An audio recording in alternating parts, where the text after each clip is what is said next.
Pila ka mga pamilya sa probinsya sa Negros Occidental evacuate dala sang malaing nga tiyempo. Pila sa mga residente sa Banuas ng Lakasilya na nagpakatiga pa nga maghalin apisar nga delikado na ang sitwasyon.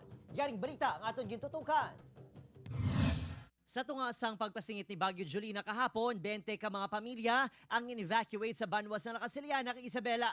Sa mga pamilya, 56 diri ang nagikan sa Barangay Robles. Ang ginakalarmas ng lokal nga rescue teams, pasaway iban nga mga pamilya kag residente. Apisar sa pagragasas ang tubig baha dala sa mamunog nga pagulan, never surrender kuno mga ini kag hindi maghalin sa ila mga panimalay. Just like kagapon, nag-preemptive evacuation ng amon nga PNP upod sa mga office kag nagkadugo lagi na nag-upod.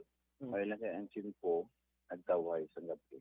Duha ka balay ang ginaanod kag nagkalaguba, maluwas pa sa 16 ka mga balay nga partially damaged kag naapektuhan. Pila ka ma-overflow ang temporaryo nga hindi malabyan tungod sa pagtaas ng tubig.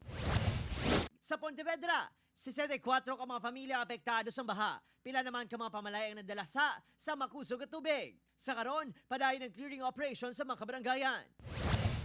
Sa Isabela, 7 ka mga pamilya sa 3 ka barangay ang evacuate. Gindiretso sa Municipal Evacuation Center ang 27 tanan ka mga residente. Sa Binalbaga naman, isa ka landslide ang naglutad sa Barangay Payao. Naapektuhan ang mga motorista nga naglabay sa Provincial Road.